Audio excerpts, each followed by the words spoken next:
All right, good morning, good evening, good afternoon. Ladies and gentlemen, since from YouTube, this is Pastor Dowell. I am getting a lot of people who at one time professed to be Christians who are now starting to step back, actually become proactive, read their Bibles, and starting to evaluate a lot of things that they used to believe in. And one of those things just so happened to be food. Food is paramount. It's necessary for life. But there are a few things that people need to understand. Now, listen to me very closely. You're dealing with certain situations where you have survival situations. You know, rabbits is the ultimate survival food.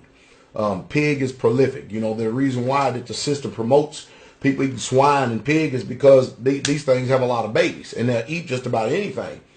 Only one problem. Now, you have to listen to me real close. You really, truly have to listen to me very, very closely. Because if you do not listen to me and exercise the art of hearing, you're going to get offended with me during this teaching right here. I'm going to do a very short teaching on clean foods and unclean foods. This is very short, mostly centering on the swine because that's what's been presented. Now listen to me. This Bible right here is a history of one family from the loins of Jacob who had 12 sons, and they were all Israelites. This family grew into a nation over a period of time. This family had a lawgiver. His name was Moses. And Moses spoke directly to the Father. Are you listening to me? And this lawgiver gave Moses some rules and some regulations for that family. Now, with that said, if you want to be a Christian, realize that your religion, and I'm going to use that word, is not spoken about in this book. I know that's a hard pill for many people to swallow, but it's the truth. If you want to be a Muslim, your religion is not spoken about in this book.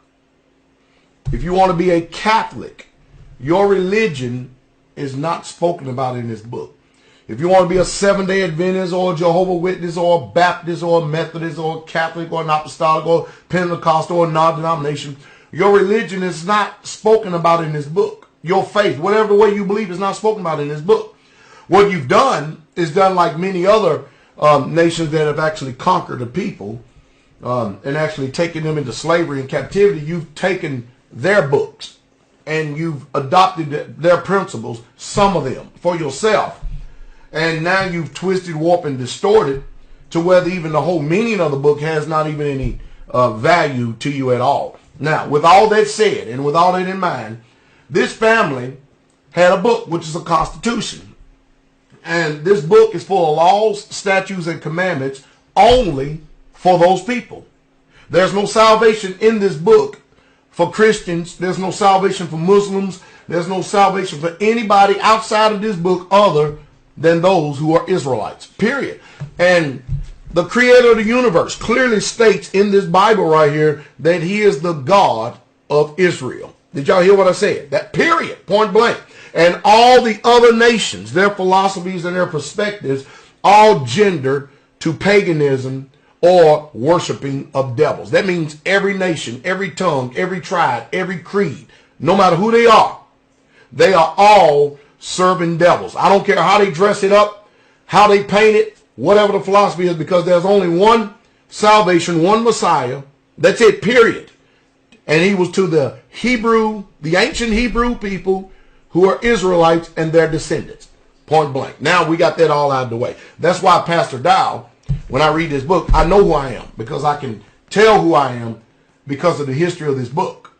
Not what this country, this culture has told me. I read it and I understand it, and it speaks to my heart, it resonates with me. And I understand that I am an Israelite, just like the Apostle Paul, just like Jesus, just like Moses. Now, with all that said, he states in Malachi 3:6, and your translation will say Lord, but I'm going to use Yahweh.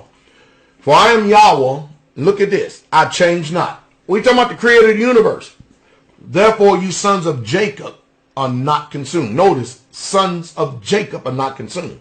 What we've had is we've had other perspectives, religions, philosophies, all tell us what they think that this book means, and they totally changed the whole architect, the whole fabric, everything about this book. To the point now that you've got all these many different faiths, many different religions, many different perspectives, and none of them say actually what the book says. Now, in order to understand the dietary laws and why I do not have any swine on my land, I do not have any pigs on my land, and never will have any pigs on my land. Did y'all hear? And the reason being is because I'm an Israelite. Now, if you are a Christian, eat all the swine, eat all the pigs, you won't, because that's what your faith and your religion tells you to do. That's what it says. But when you have high blood pressure, parasites, arthritis, rheumatoid arthritis, fibromyalgia, and all these other sickness and diseases that come with disobeying the Hebrew laws, don't come complaining to me. Go follow your Christian philosophy and perspective. Now listen to me. I don't mean to be inflammatory, intrusive, or to cause you to get in some type of enrage, but I do want to stimulate your thought to get you to think. Now we're going to read the record.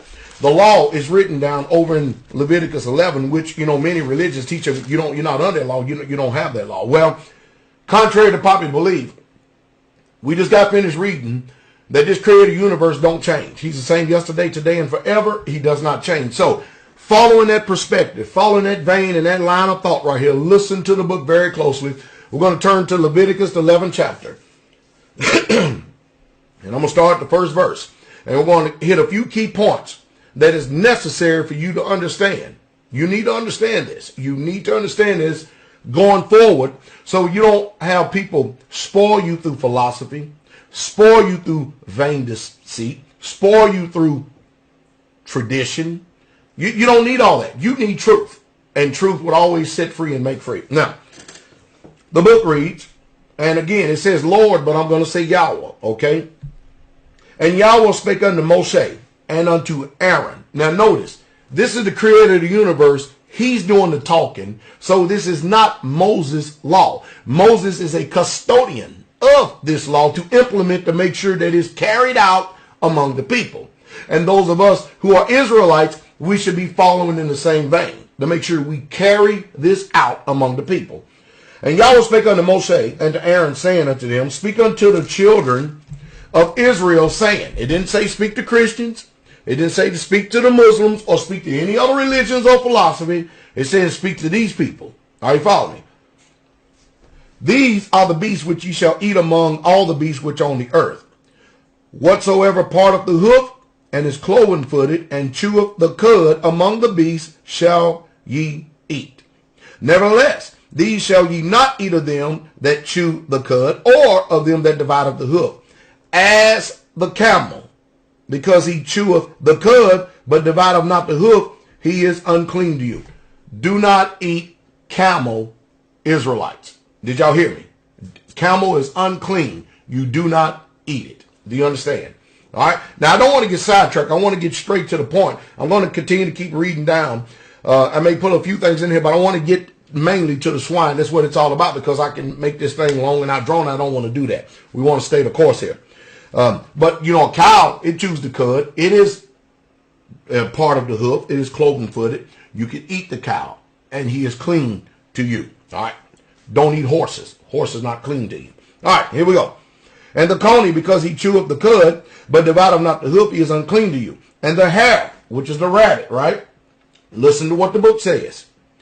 Because he cheweth the cud, but divideth not the hoof, he is unclean to you. So to us Israelites who follow the 10 commandments, the laws and statutes and commandments of this Bible right here, I read the King James Version of the Bible. We are forbidden, thus saith Yahweh, our Elohim, to eat rabbit. Period, point blank. You eat it, you do it to your own apparel. All right, 7th verse. And the swine, which is called the modern day pig. Swine.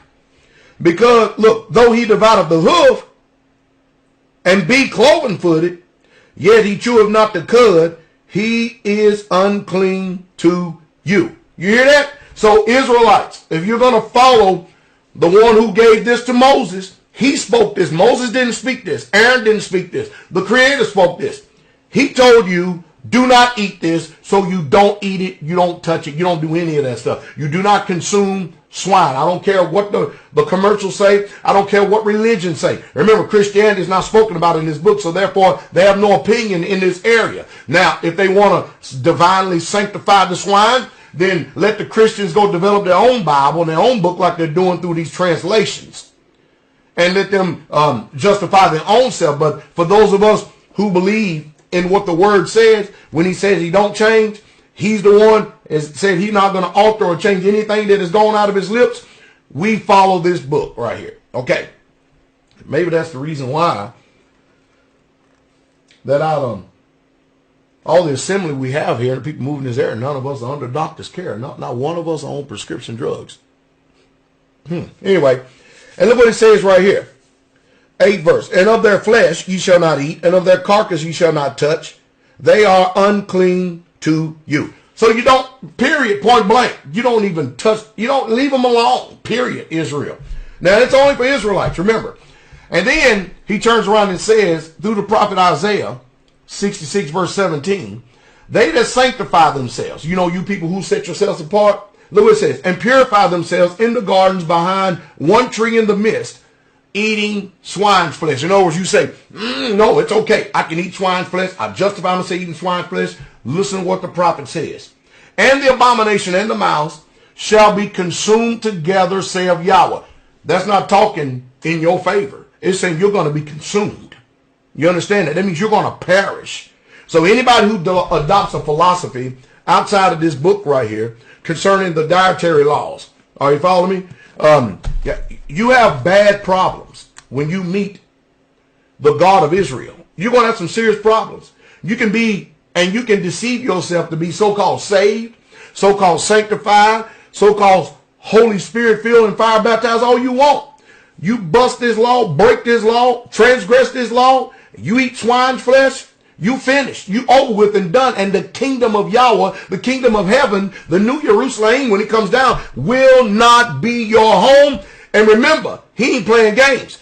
And it clearly tells us in the renewed covenant that Jesus Christ, the same, yesterday, today, and forever. Jesus was a Hebrew. He was an Israelite. And he understood the laws, statutes, and commandments as well as the Apostle Paul. They did not consume, nor did they eat unclean foods, and neither should you if you are a follower of this book and you are an obedient disciple, a servant of the Messiah. I hope that some way, somehow, that I've been able to help you out on this little subject right here, and that you would be motivated to keep his laws, statutes, and commandments and come out of her, come out of these philosophies, come out of these religions, come out of these perspectives. And let me say this. If there are any Christian pastor out there or anybody who disagrees with this, who just so happen to be what you will call of any religion whatsoever at all, and you use our book, the Bible, to justify and deceiving the people and telling them that it's okay for them to eat unclean foods, invite me to your congregation and church and let's have an open civil discussion and debate, civil, so we can let the people be the judge. I think that's the truth, and I know it to be the truth. I hope your strength is very strong as you continue to grow in the grace and in the knowledge of Yahshua HaMashiach. So, peace to